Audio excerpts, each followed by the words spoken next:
pessoal, boa noite. Boa noite, Vanessa. Boa noite, Gabi. Hoje estamos aqui para mais uma live em que eu estarei recebendo a doutora Vanessa Pipino. Ela é advogada de família, atua lá em São Paulo. É a nossa segunda live, a primeira foi no perfil dela. E hoje nós estaremos seguindo no tema da alienação parental. Boas-vindas a todos. Cláudia, que bom te ver aqui. Sabrina, Bianca, minha prima, colega querida. Marina, tudo bem? Hector, boa noite. A doutora Vanessa entrou. Vamos aguardar que ela está ingressando aqui na nossa live. Olá! Doutora Vanessa, tudo bem? Tudo! E você, como está? Boa noite! Boa noite, é um prazer te ter aqui hoje. Prazer todo meu. Mais uma vez aqui estamos. Isso mesmo, estava conversando com o pessoal aqui antes de tu entrar, dizendo que nós estamos fazendo a parte 2 da nossa live, né? Sobre Verdade. tal, porque faltou tempo para falar tanta coisa, né? Verdade, verdade. Pessoal, boa noite. Obrigada por estarem participando aqui mais uma vez da nossa live. Sejam muito bem-vindos. Né? Nós estamos no momento... Aliás, essa semana é mais uma semana do momento atípico, né? Essa semana também foi tanto aí como aqui, eu tenho acompanhado os números, é assustador. E, infelizmente, nós precisamos passar por tudo isso para entender que tudo não gira em torno de nós. Nesse momento, gira em torno de uma sociedade. Pensar em todos para que lá na frente a gente consiga ter um pouquinho de liberdade, que nos está sendo tirado no momento. É verdade, doutora Vanessa, é um momento difícil, mas que também nos proporciona essas oportunidades em estando em casa, né? Nós podemos trocar esses conhecimentos mesmo com toda essa distância que nos separa. Verdade. Eu aqui no Rio Grande do Sul, você aí em São Paulo. Então, assim, como hoje a nossa live é aqui no meu perfil, eu gostaria que tu te apresentasse para as pessoas que me seguem. Claro. Ainda, né? Então, eu me chamo Vanessa, eu atuo na área de família e sucessões, sou de Mogi das Cruzes, fica a 45 quilômetros de São Paulo, aqui do lado praticamente, né? É uma cidade de quase 500 mil habitantes. A área família e sucessões não é uma área que aqui na região do Alto Tietê, como a gente chama, tem um profissional específico. É uma área que não é todo mundo que gosta de atuar, afinal a gente lida com a dor do outro, lida com o problema do outro, emocionalmente falando, não é só materialmente falando. Mas estou nessa área há quase 5 anos, já venho trabalhando com pessoas há muito mais tempo, óbvio que em outras áreas, mas o crescimento, ele é único, essa troca de experiência, ela é única.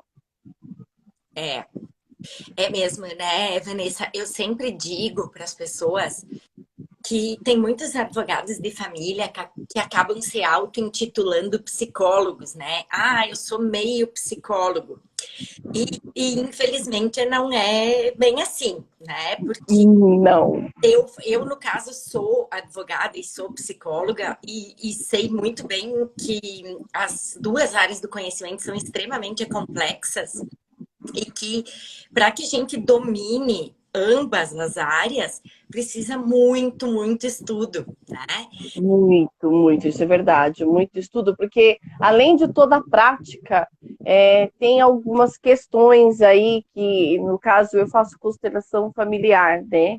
Então a gente lida muito com essa questão de ambiente, exteriorização de sentimentos, mas não chega nem perto do que é psicologia. psicologia estuda os sinais, a psicologia estuda o modo de agir, o modo de sentar, estuda toda a feição. Nossa, é totalmente diferente, não chega nem perto da constelação. E por É muito boa, mas não chega perto. E por isso que, assim, esse trabalho interdisciplinar é tão importante nessa área de família, né? Toda certeza. E no tema específico da alienação parental, mais ainda. Porque, como eu sempre digo, a alienação parental é um fenômeno das relações, né? Todos os aspectos envolvidos na alienação parental, eles são de origem subjetiva. Então, o trabalho do psicólogo, ele é essencial nesses processos. Nós vamos estar falando bastante disso ao longo da live, até porque uma das questões que mais vieram ao longo do dia, que eu coloquei uma caixinha de perguntas nos meus stories, para motivar as pessoas a interagirem na live, e o que as pessoas sempre questionam é em relação à prova da alienação parental. Né? Então, como a questão probatória, em geral, ela é da seara jurídica, então eu vou iniciar te fazendo uma pergunta, Vanessa, que foi uma pergunta da Patrícia Vende, eu acho até que ela está aqui. A pergunta dela foi: qual a prova inicial que deve servir de base para o pedido? Bom, a prova, desse caso de alienação parental, ela é muito mais complexa e ela é muito mais difícil. Mas, por exemplo, ela pode começar com o comportamento da criança. Aquela questão, mamãe, não quero mais ir na casa do papai. Aí a gente começa a aprofundar. Conversas no WhatsApp que o pai tem com a criança é uma prova muito grande disso. Às vezes a criança chega da casa do pai, ela fala assim, mamãe, normalmente, hoje já é muito comum, né? O pai tem 2, 3 filhos de mães diferentes e os tratamentos são diferentes entre si. Mamãe, o papai não deixou contar para você que o meu irmãozinho me bateu, mas eu não quero mais ir lá. Porque se eu contar para você, meu pai vai me bater. Então começa com esses pequenos detalhes. E o pai, para atingir a mãe, ele começa a ameaçar a criança. Se você falar alguma coisa para sua mãe, eu vou te bater. Se eu falar alguma coisa para sua mãe, eu vou bater na sua mãe. Então, assim, são provas difíceis de se fazer? São. Mas você começa, a primeira mudança é comportamental. Né? Daí você que não me deixa mentir. Comportamental. Partiu daí, você vai para a prova documental. Chamada de WhatsApp, né? Conversa de WhatsApp. Psicólogo é muito importante, como você mesmo falou, é ele que vai extrair tudo. Tudo vem da parte de psicologia, porque muitas vezes a criança ela tá tão fechada no mundinho dela que para você extrair isso da criança é muito difícil, né? Aí o psicólogo entra, ele faz todo um trabalho que você vai nos contar como é. Outra prova que é muito comum, por exemplo, de alienação parental, é o pai querer dominar a criança. Como ele faz? Ele pega a criança no final de semana e começa. Não, porque lá você não tem isso, porque lá você não tem aquilo, porque lá sua mãe não cuida. Aí o que acontece? A criança não quer ir embora. É dia de ir embora, o pai fala, eu não vou levar, ele não quer ir. Mas por que ele não quer vir? Tava tão bem aqui esses últimos 15 dias. Não, ele falou que ele tá bem aqui. Deixa eu falar com ele. Mamãe, eu quero ficar aqui com o papai.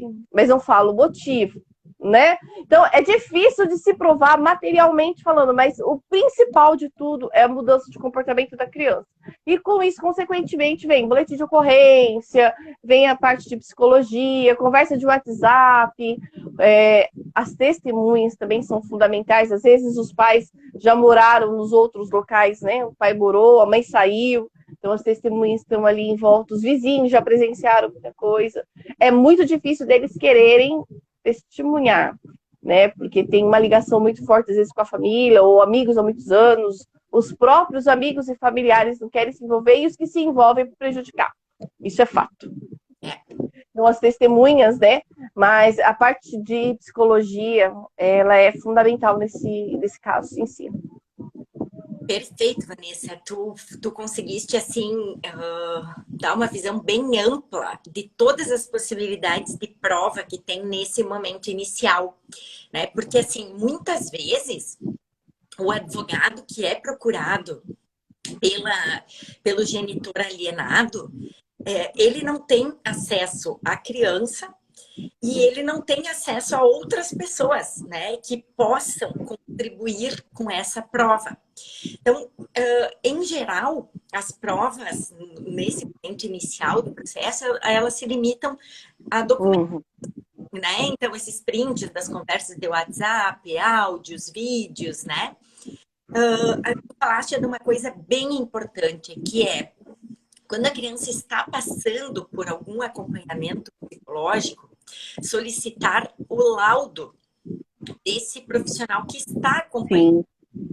né? Porque esse profissional, ele não vai fazer uma avaliação da criança, ele vai dizer o que ele está observando naquela criança clinicamente, né? Mas assim, seguindo, né, o raciocínio. Então, o processo de alienação parental especificamente, né? Porque nós falamos da alienação parental, então é importante explicar para as pessoas, eu acho, uma Uhum. questão e a partir daí a gente pode entrar na prova que eu considero a mais importante nesses processos, que é a perícia biopsicossocial. Sim, sim, com toda certeza. Até porque quando a pessoa chega até nós, a criança jamais passou por um psicólogo. A primeira indicação para chegar no laudo, a criança tem que passar por isso. Por isso que a gente fala, entre a parte da psicologia, É, que é ela que vai nos dar o resto das ferramentas, né? Dificilmente um pai e uma mãe, ele já começa, eu tô achando que meu filho tá diferente. Vou levar no psicólogo. Hoje em dia, aquela questão de levar em psicólogo é só porque a criança é problemática. E não é, eu já fiz terapia e eu acho, assim, não se compara, óbvio, mas todas elas fazem um estudo do ser humano. Então, eu faço terapia, é importante para mim. Imagina, eu lido com problemas de pessoas todos os dias, o dia inteiro. Eu também tenho os meus problemas. claro. Então, é muito mais fácil resolver os problemas dos outros e manter os meus conflitos. Uhum. Porque para nós trabalharmos os nossos conflitos é muito difícil, É, né? Então, assim, ninguém chega no seu escritório e fala, doutora, meu filho já tem um laudo, já tem. Não. A não, primeira orientação, procura o psicólogo. Aí você fala, olha, o psicólogo precisa avaliar, ele vai dar um laudo. E aquela questão, quando mesmo que venha com um laudo de um psicólogo, quando chega no judiciário, o judiciário fala, não, esse laudo aí precisa ser melhor estudado, vamos chamar o psicólogo de confiança do juiz, né? Aí é onde entra a questão. Depois que a gente entra com a ação de alienação, com a documentação em si, aí entra todas essas fases que a doutora Lucena vai explicar para nós agora, né? bom. Mas assim, como agora tu falaste outra coisa importantíssima, que são esses laudos que às vezes os genitores buscam individualmente, digamos assim. E Então, assim, vamos supor que o pai, que é o alienador, tá? Não é a situação mais comum, mas o pai é o alienador e aí ele contrata um profissional psicólogo para fazer uma avaliação daquela criança que diga que ela não está sofrendo alienação parental. Claro, ele está fazendo alienação parental. é, Bem, isso seria, eu não precisaria nem dizer que é algo totalmente antiético. Jamais um profissional psicólogo deveria cogitar a hipótese de aceitar uma proposta dessas. Porém, nós, porém, nós sabemos, né, que infelizmente muitos profissionais se sujeitam a esse tipo de papel. E nós dizemos isso por quê? Por causa da nossa experiência, né, Vanessa? Tu, sim, sim, com toda certeza. eu, enquanto psicóloga em processos judiciais, então nós vemos muitos laudos. E por que a gente sabe isso? Porque ao longo do processo a gente vai conhecendo efetivamente a criança e principalmente quando dá avaliação pericial do juízo, que é sobre a qual eu vou falar em seguida. Que é o mais importante, né? A gente fala assim, mas ela é fundamental porque ela é totalmente imparcial. A Ex- do pai ou da mãe, o alienador ou a vítima, né? É, Ela vai tomar para si. O psicólogo, em alguns casos, acaba tomando para si as dores. é, Então, é muito complicado. Aquele desespero daquela mãe ou daquele pai que está sofrendo com aquela alienação. Então, ele vai explanar demais aquele sentimento e a criança vai aumentar muito mais. Então, nada melhor do que uma pessoa totalmente imparcial nesse sentido. Mas como a gente já falou na nossa última live, já teve casos, né, de tá tudo certo, tudo comprovado, e o juiz simplesmente fechar os olhos. é. Infelizmente, nós temos isso, né? Mas vamos explicar, então, a questão da prova pericial psicológica. Por que que eu vou falar dessa parte, apesar dela ser jurídica? Porque como eu sou psicóloga assistente técnica, que eu trabalho nessa prova pericial, então eu que vou falar sobre essa parte e é óbvio que a Vanessa vai interagir comigo na fala. Com certeza. A prova pericial psicológica nas ações de alienação parental, ela é tão importante que estatisticamente já foi comprovado que em mais de 90% dos processos, os juízes acompanham nas suas decisões o que está descrito no laudo pericial. E por que isso, pessoal? Vamos entender. O juiz, ele tem um conhecimento jurídico.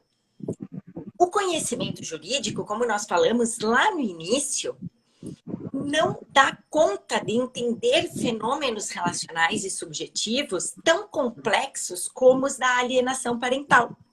É por isso que ele chama um psicólogo, que é um especialista nesta área das relações, para estudar tecnicamente aquelas relações daquele processo em específico e ajudá-lo respondendo tecnicamente aquelas questões.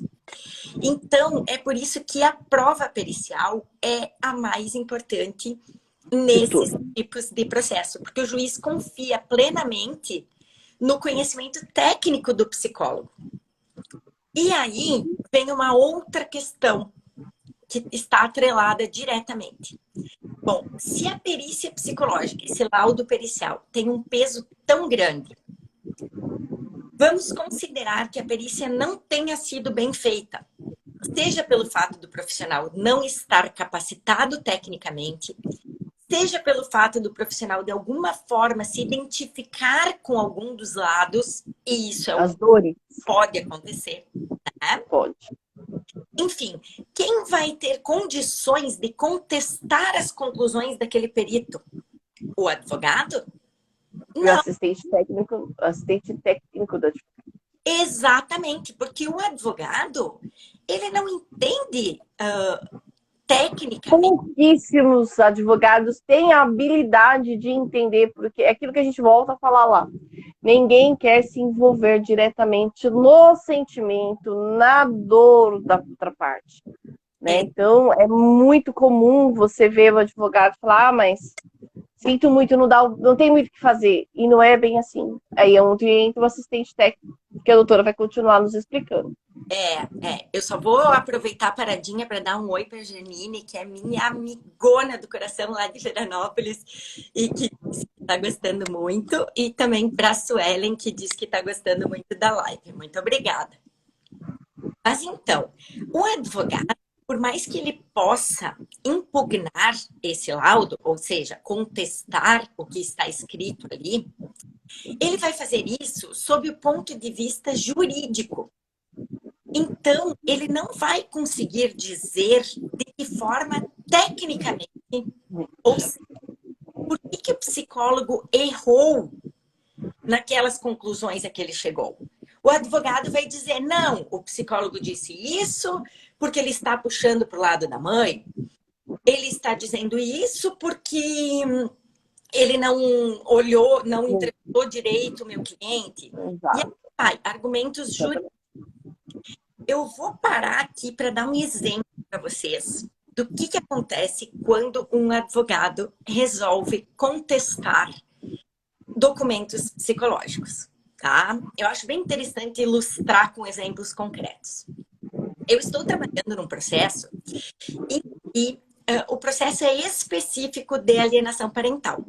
Já houve antigamente um processo de regulamentação de guarda e tal.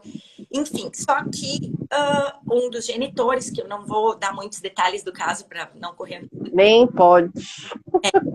Genitores, então, passou a não conseguir conviver com a criança porque o outro começou a efetuar manobras para impedir. Bem, então a advogada decidiu entrar com uma ação específica de alienação parental. Eu trabalho como assistente técnica desde o início do processo. Eu não trabalho só na perícia. Eu trabalho junto com o advogado, em parceria, para apoiar tecnicamente toda e qualquer petição. Então, já na inicial, para o juiz perceber a importância do que estava acontecendo com aquela criança, eu fiz um parecer, mas não falando da criança específica, porque eu não poderia, não conheço a criança. Não. Falei sobre os autos dos processos anteriores, que eu li, e falei sobre a alienação parental, a teoria da alienação parental, o que acontece quando não é interrompida, enfim, falei tecnicamente sobre documentos e fatos. Bem, vieram os procuradores da outra parte detonar, literalmente, o meu parecer, só faltando me chamar de antiética, incompetente, daí para baixo, porque como que eu poderia ter feito uma avaliação psicológica se eu não tive contato com as partes e emitir um laudo? Bom, daí eu tive que me segurar para não escrever que eles eram ignorantes. Porque eu puxei a resolução e escrevi. Eu me obriguei a responder, fazer um parecer, porque o juiz. A gente é obrigado, é complicado, mas é exatamente isso que acontece. A gente quer responder como se fosse nosso, mas a gente tem que. Peraí, eu não vou descer do salto, vou só no sapatinho. Eu pensei, só que ao mesmo tempo eu não posso deixar isso assim, porque o juiz também não tem conhecimento técnico e é capaz de ele achar que o que eles falaram está certo. Então, exatamente. Eu, hoje, elaborando um parecer sobre a manifestação, nunca tinha me acontecido isso, sobre a manifestação dos procuradores na contestação, colocando os itens da resolução que dizem que laudo é o documento que resulta da avaliação psicológica que a perita ainda vai fazer, ela nem fez, ela foi agora nomeada. E que parecer psicológico é o documento feito pelo assistente técnico a respeito de documentos ou questões técnicas propostas.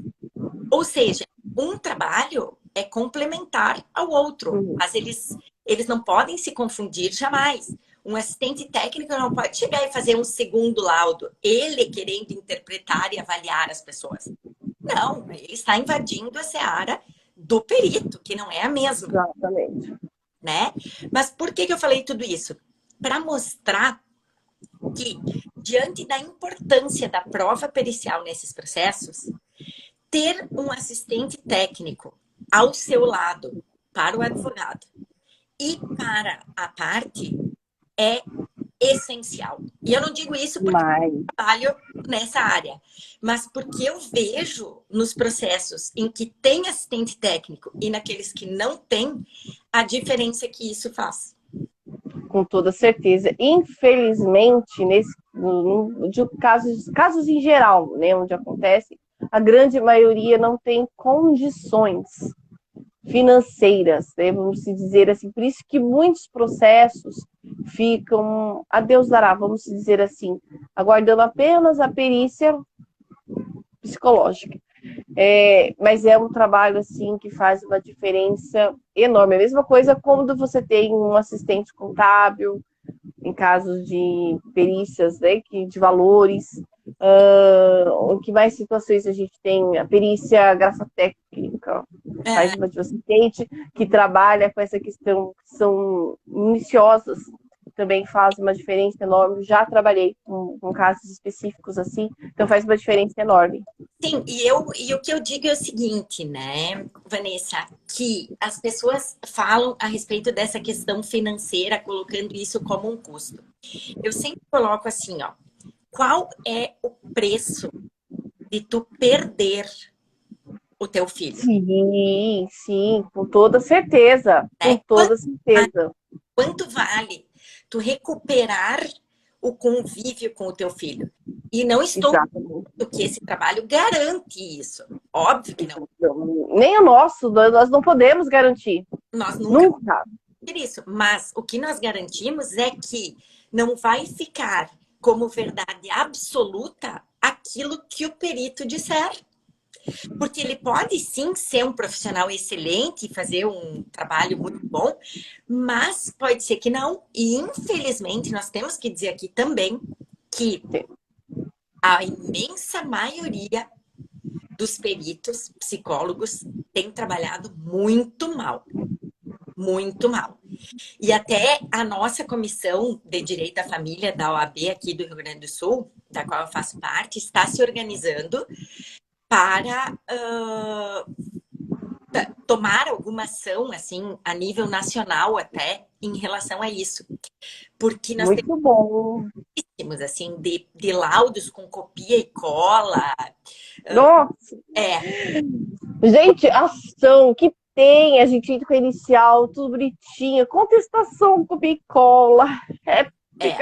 Nossa, é terrível. Eu sou, assim, não querendo me dizer mais ou menos os outros colegas, mas o bicola, misericórdia. Não, se tratando de coisas tão importantes quanto as A que nós vida tratamos, né, da criança.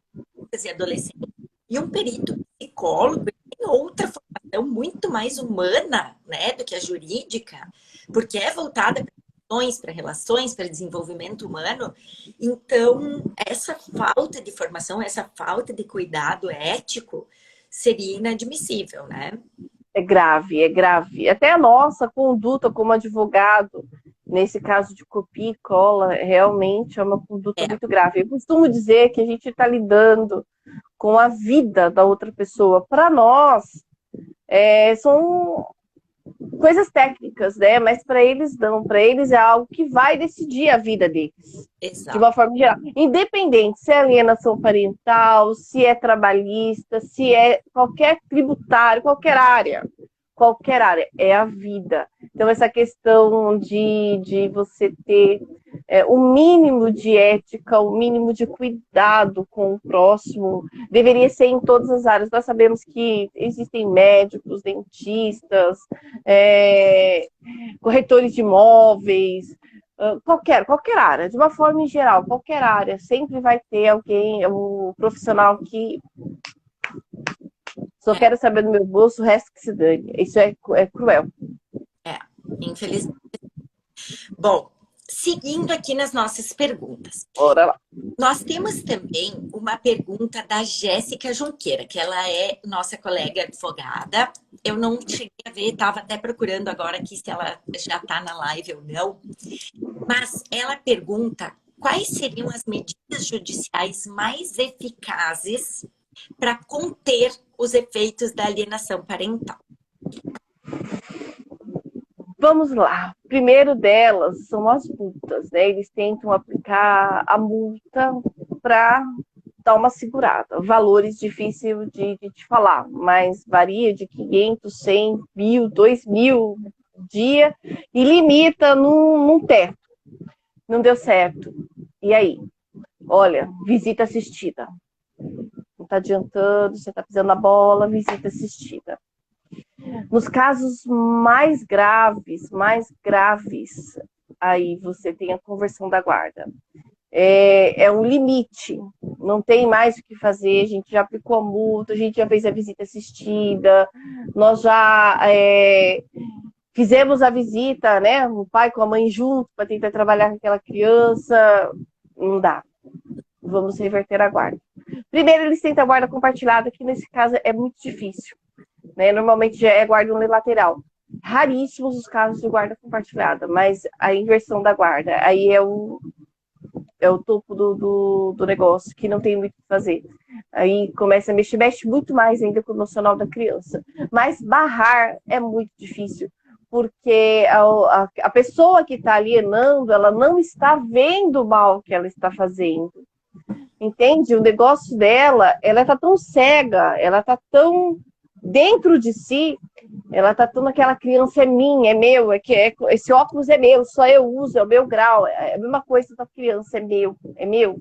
Aquela sensação de tudo meu é tão grande que ela não consegue enxergar o mal que está fazendo para a criança. Então, dificilmente barra. É muito difícil. Só quando a conversão da guarda mesmo.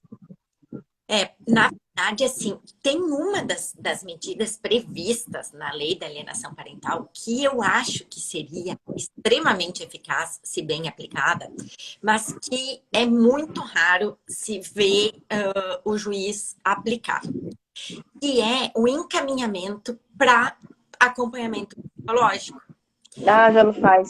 né? Tá lá, ele tá previsto, mas é uma coisa assim que porque os pais já não já chegaram no nível que o acompanhamento psicológico é muito difícil. É que, na verdade, assim, qual que seria a ideia, a meu ver, né, dessa determinação do acompanhamento? Que fosse uma terapia de família, assim, todos juntos. Mas que as pessoas individualmente tivessem que comprovar que estariam em atendimento e esse psicólogo ter que fornecer, né, relatórios dos seus atendimentos ao juiz. Por que essa medida seria, no meu ponto de vista, bastante eficaz? Exatamente pelo que tu falou agora há pouco. Que, na imensa maioria dos casos, o alienador não tem consciência do que ele está fazendo. E só uma boa psicoterapia para fazer com que a pessoa olhe para si mesma e se dê conta, né, de tudo que está acontecendo. Consiga superar a separação, passar pelo luto do divórcio sem ter que envolver seu ou os seus filhos no meio desse conflito que não é deles, né? Então, o acompanhamento psicológico obrigatório seria, ainda que obrigatório, que em geral ele tem que ser voluntário, mas em sendo um profissional, um bom profissional, a fazer essa psicoterapia, ele pode ajudar muito essa pessoa a perceber esse mal que está fazendo ao filho e, portanto, cessar o seu comportamento. Eu acredito na psicoterapia, assim, como uma forma de De caminho, né? De caminho. Eu entendo que seria muito viável, mas tem que partir da pessoa. Infelizmente, nós sabemos que não funciona dessa forma, né? Porque a pessoa ela tá tão, é aquele negócio que eu volto a falar, a pessoa tá tão dentro de si que ela nunca vai ver problema naquilo. Ela tá certa, ela tá com razão. Dificilmente as mulheres, eu acho que não sei se é mulher ou se é homem, porque eu pego os dois casos, existem sentimentos ou do homem não tem da mulher, ou da mulher e não tem do homem, mas o problema maior disso tudo, é entender que o filho não é uma corda para você ficar brincando de cabo de guerra. Então, para o adulto, para ele perceber que ele precisa dessa ajuda, alguém tem que falar. E quando essa pessoa fala, ele precisa aceitar. Não, peraí, eu não tô aguentando mais, eu não quero mais viver assim, eu tô cansada. Porque ela é a que mais sofre, né? Não que a vítima não vai sofrer, mas aquele alimento dela vai consumindo ela de tal forma que até ela entender que ela precisa, já passou.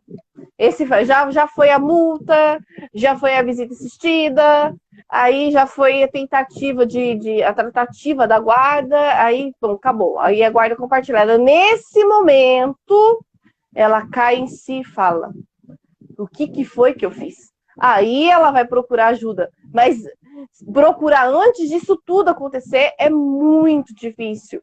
E obrigada por um juiz não funciona. A gente sabe que, infelizmente, a pessoa sendo obrigada a fazer, ela vai fazer por fazer.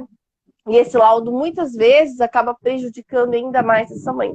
Porque ela, ou essa mãe ou esse pai, aquele que for passar por esse tipo de laudo. Porque ele fica prepotente, ele fica poderoso e ele quer mostrar para aquele psicólogo que ele sabe o que ele está fazendo, que ele ou ela é dono de si. Então, funciona assim, quando partir da pessoa e entender que ela precisa de ajuda, mas até ela chegar nesse ponto onde você mesmo mencionou, infelizmente já houve a mudança da guarda. Infelizmente, é no último estágio. A mudança da guarda, a inversão da guarda, né, que é a última medida prevista, né, como eu disse, quando mais deu certo, ela, do ponto de vista psicológico, ela é muito negativa. Exato, traumatizante. Traumatizante, porque bem ou mal, sofrendo alienação parental ou não, essa criança está adaptada àquele sistema. Então, uma mudança radical não vai favorecê-la de nenhuma maneira.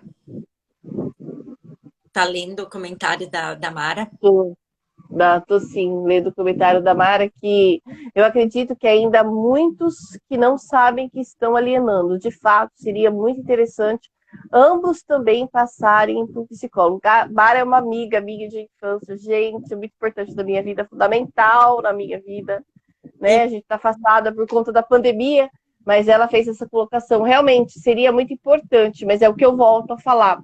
Às vezes, você obrigar os pais a passarem no psicólogo, para eles é uma afronta. E acaba revertendo isso contra eles mesmos. Por isso que a gente até indica, fala, passa no... Eu mesmo tenho uma cliente que eu viro para ele e falo, passa no psicólogo, porque você precisa de uma ajuda, de um profissional que te faça enxergar o seu amor próprio. Porque o que falta, na maioria dos casos, é amor próprio. Né? Ai, mas ele me ameaçou que eu não tô cuidando do menino porque o menino caiu e bateu a perna. A criança cai toda hora, cai o tempo inteiro, bate o mexinho, mas a estrutura emocional dela tá tão abalada que ela não consegue entender o que o outro está fazendo para prejudicá-la. Eu tento. Vamos passar no psicólogo, tenta, aí entra aquela questão, mas eu não tenho dinheiro. Gente, tem faculdades que tem profissionais aí que são assistidos pelos gabaritados, alunos que estão sendo muito bem assistidos pelos professores, que eles vão te dar um apoio que você está precisando, mas é muito difícil. E obrigado, eu volto a falar. O ego me infla e ele fala, não, eu sou o dono, a dona da verdade. Se dane isso, acaba prejudicando a própria pessoa. Mas eu acho que isso que tu colocaste agora, a forma, o advogado, ele tem a obrigação Sim. de tratar o seu cliente, quando o seu cliente é o alienador, por mais que ele tenha dificuldade de enxergar, né, da importância dele buscar ajuda, porque muitas vezes a pessoa está num estágio que não é tão grave, digamos assim, e que talvez só alguém falar para ela já vai ser suficiente para ela fazer uma reflexão, né? Então, nem sempre é necessário uma psicoterapia, depende do caso. Isso, eu procuro sempre estar indicando, principalmente quando eu vejo conflito. Né? O conflito é mais entre o pai e a mãe e acaba interferindo muito na educação da criança. Então eu tenho sempre falando, fazem uma terapia, não sou louco. Ai, que raiva que me dá! Gente, da questão de loucura, é questão de equilíbrio emocional. A Pretinha ali, ela é uma pessoa que está me procurando, tá? Eu vou tentar resumir o caso, não sei se cabe bem na alienação parental, mas talvez a doutora também me ajude, nos ajude a entender o caso específico. Na verdade, assim, o pai registral, não sabia, até descobri há pouco tempo, veio criando a criança, tudo. Essa criança hoje mora com o padrasto, não mora com a mãe. Isso envolve um pouco de pensão que não vem ao caso no nosso assunto. Mas esse pai registral acabou de descobrir que essa mãe pediu DNA para outro pai. Essa criança não fica nem com o pai registral, que até então é o pai de sangue, e nem com o pai que vai fazer o DNA. Ele mora com o padrasto. E essa mãe meio que afasta essa criança do pai. Então fica difícil de nós tentarmos resolver essas questões. A questão de pensão é uma outra coisa que ela já me perguntou. E só que, assim, uma coisa bem complexa, né? Você pode ver a estrutura, o pai registral, o pai de DNA, o padrasto envolvido no meio. Se cabe alienação parental, você vê a alienação parental no caso assim, porque o pai pouco tem contato com esse filho, porque a mãe fica no meio, brecando. Eu vejo um pouco que sim, talvez medo.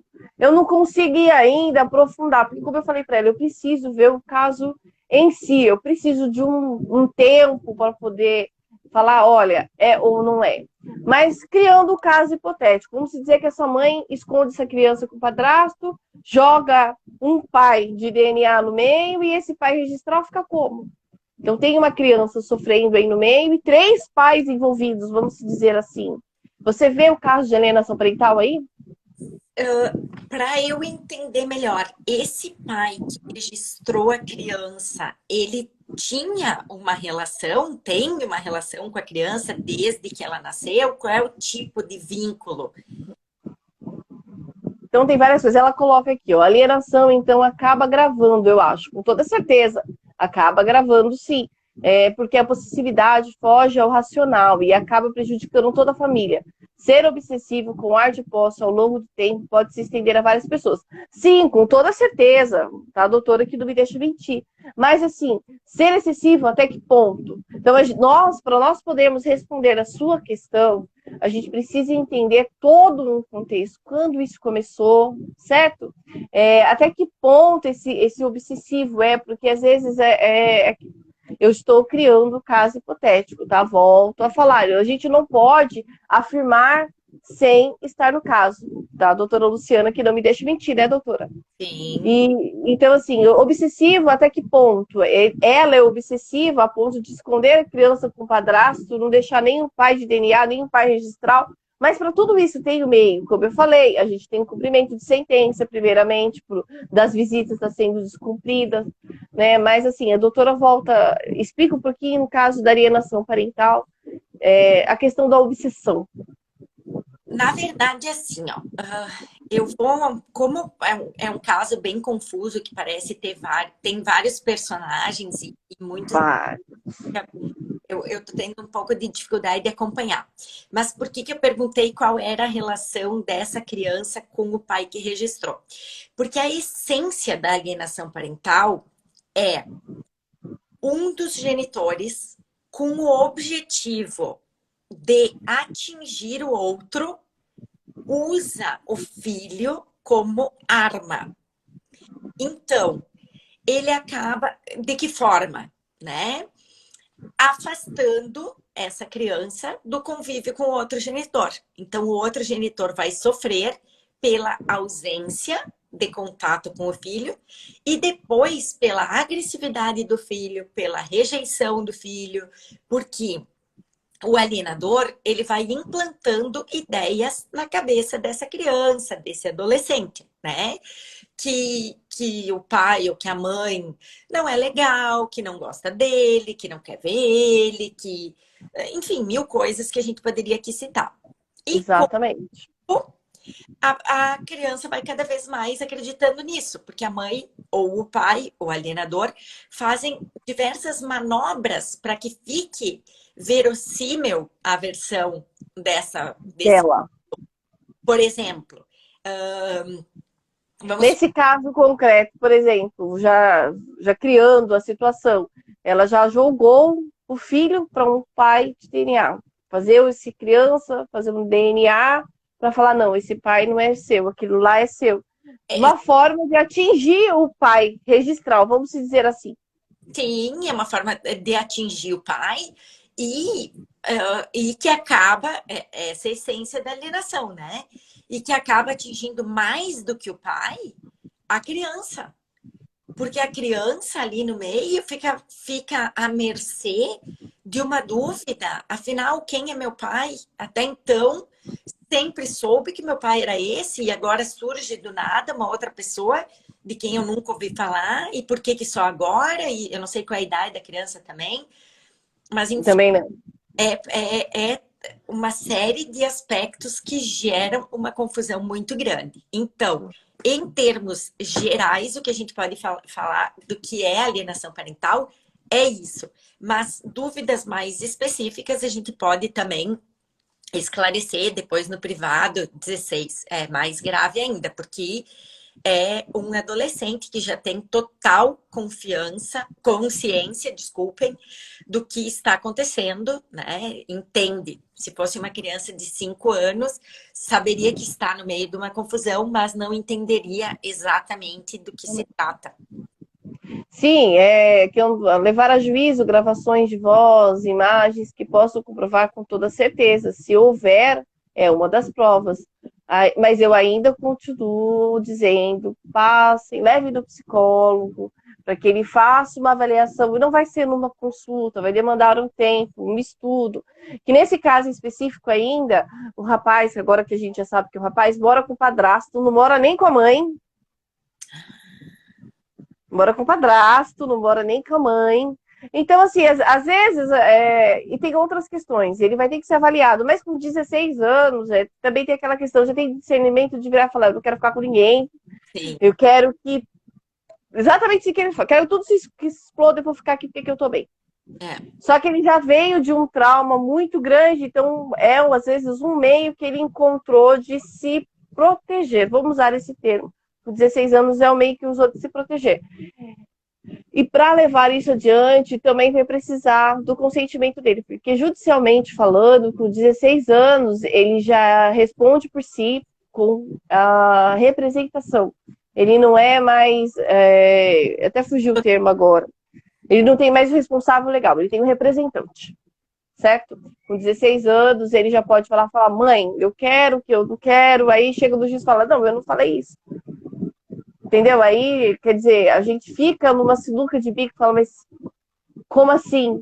É. Entendeu? Então, com 16 anos já fica um pouquinho, precisa conversar muito bem, precisa amarrar todas as partes envolvidas, precisa saber o lado desse adolescente também, quem vai representá-lo, o pai, registrar.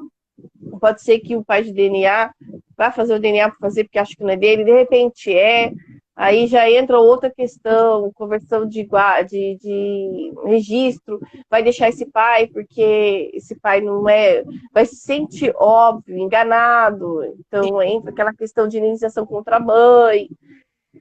E é uma situação muito delicada, mas Pretinho, a gente só precisa, de verdade, sentar, como eu te falei, a gente precisa marcar uma consulta, a gente está conversando de forma aleatória, não tem como a gente afirmar nada para você. Então tem que ser estudado de forma bem profunda.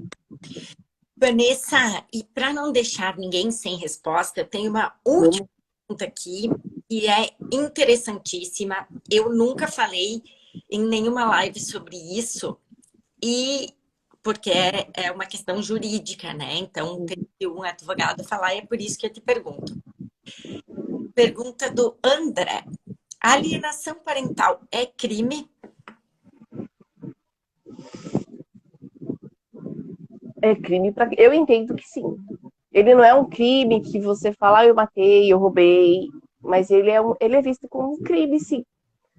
Eu entendo que sim. Algumas pessoas entendem que não. A gente tem aí uma discussão muito grande de vários advogados que não querem, que não entendem que a alienação parental ajude, até porque a questão prova, que é a prova pericial. Mas eu entendo sim que ela é um crime. A partir do momento que você está envolvendo a criança, você vai modificar a vida daquela criança e você tem que trocar guarda porque os pais não se entendem, os pais para mim eu considero sim um crime.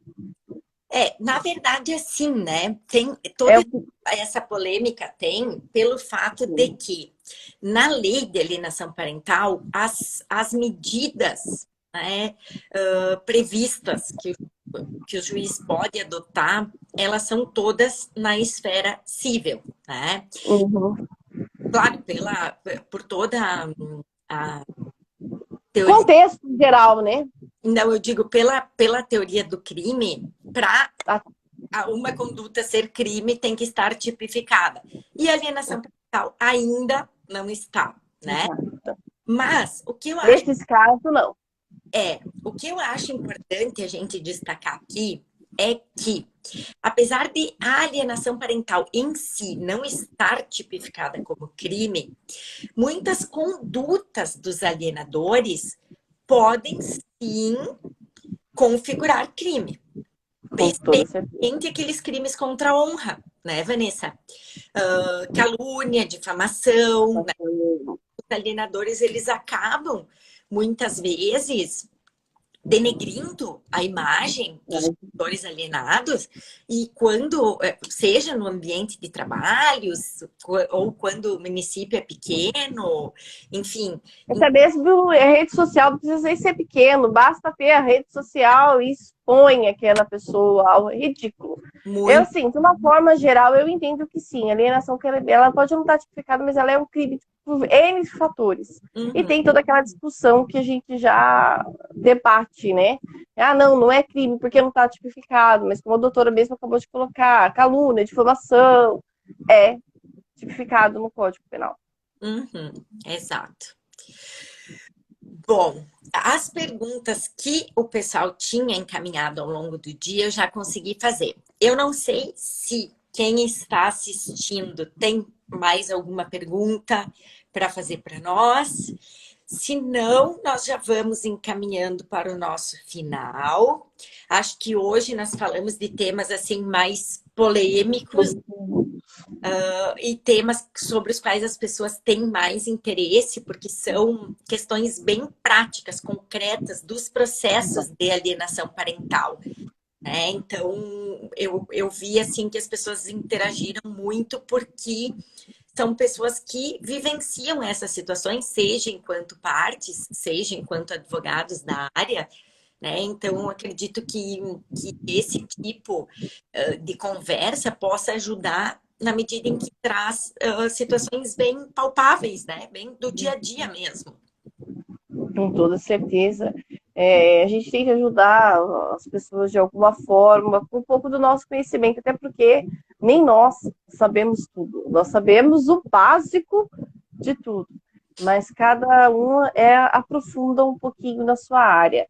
Eu gosto muito da parte de família, principalmente a questão de sucessões, por ser mais. Sucessões, ela é ou não é? A gente tem, depende, mas é ou não é? Certo? Tem direito ou não tem, tem cachorro não tá. Agora, direito de família, ela me atrai pela forma como eu posso trabalhar e modificar a vida daquela pessoa, principalmente de mulheres, que são a grande maioria das vítimas. Nós estamos aí passando por uma pandemia, isolamento está forte, lockdown em várias cidades, e nesse momento aumenta muito a violência, muito mais a alienação nesses casos, né? Porque a criança fica presa num mundinho dela. Ah, não, você não vai poder ver fulano de tal por da pandemia. Tudo agora é a culpa do coronavírus.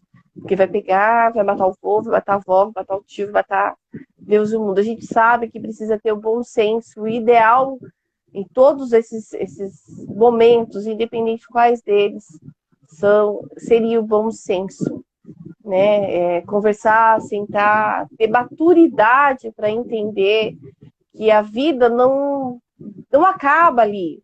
Como você mesmo mencionou, tem que viver o luto do divórcio, tem que viver um tempo sozinho, sozinha. Nós sabemos que, por estudos mesmo, né, que homens ficam pouquíssimos tempos, muito pouco tempo sozinho. A mulher já sofre aquele luto eterno, e às vezes esse luto eterno acaba demorando mais para ela entender e perceber a alienação, precisa de ajuda. Se vocês têm pessoas que vivem isso, mostrem os nossos vídeos para elas, para eles também. Estamos abertas a tirar dúvidas, né? Se tiverem alguma coisa, doutora, olha, achei esse tema interessante. Por que vocês não falam mais um pouquinho sobre um fato X? Nós vamos vir aqui, vamos debater. Né? Eu conheci a Luciana há pouquíssimo tempo e venho acompanhando o trabalho dela, acho muito bacana. São raríssimos os profissionais que têm esse cuidado. Parabéns, Luciana, pelo seu trabalho, pelo seu diferencial dentro da nossa justiça, da nossa área de família, que ela é tão delicada, tão abandonada, né, de certo ponto, porque a pessoa chega lá, é o último momento dela, é um grito de desespero, me ajuda, é um socorro. E você vem trazendo, tentando trazer esse alento para essas pessoas que vão procurar. Óbvio que são para as vítimas, né? Não para o alienador. O alienador você vem para quebrar as pernas. Vamos usar o termo assim. Mas parabéns pelo seu trabalho. Muito bom ter te conhecido. Espero que venha muitas lives por aí e parcerias também. Doutora Vanessa, fico muito lisonjeada com as tuas palavras, porque é exatamente isso que eu pretendo com o meu trabalho. Assim, antes de eu começar a trabalhar na área jurídica, eu trabalhava na clínica com crianças. E muitos dos meus pacientezinhos eram filhos de pais separados. E aí eu já tinha essa formação da psicologia jurídica e eu percebi que poucos profissionais que trabalhavam na justiça lutando, digamos assim, para que na prática se efetivasse esse direito à convivência familiar. É tão Muito bom. importante para o crescimento e desenvolvimento saudável das Daquela criança. independentemente do formato da família, independentemente de quem aliena ou quem deixa de alienar, não importa. A criança tem o direito, e esse direito não é do pai, não é da mãe, não é da avó, do vô, da tia, do padrasto, da criança, de conviver. E essa é a minha luta, assim, em todo trabalho, todo processo que eu trabalho, eu não trabalho para o pai, eu não trabalho para a mãe, eu trabalho, e eu sempre digo isso para quem me procura, eu vou trabalhar pelo melhor do teu filho, da tua filha. E Pelo menor. né, Vanessa, nós estamos bem alinhados, por isso que nós vamos seguir nosso trabalho aqui. Com certeza. E a live vai derrubar a gente. Falta um minuto. Bom, pessoal, muito obrigada Gratidão. pela participação Gratidão. de todos. Nós ficamos à disposição. E foi um prazer mais uma vez, Vanessa. Até a próxima. Uma ótima. Até a próxima. Tchau, pessoal. Um beijão. Fiquem Tchau. com Deus. Cuidem.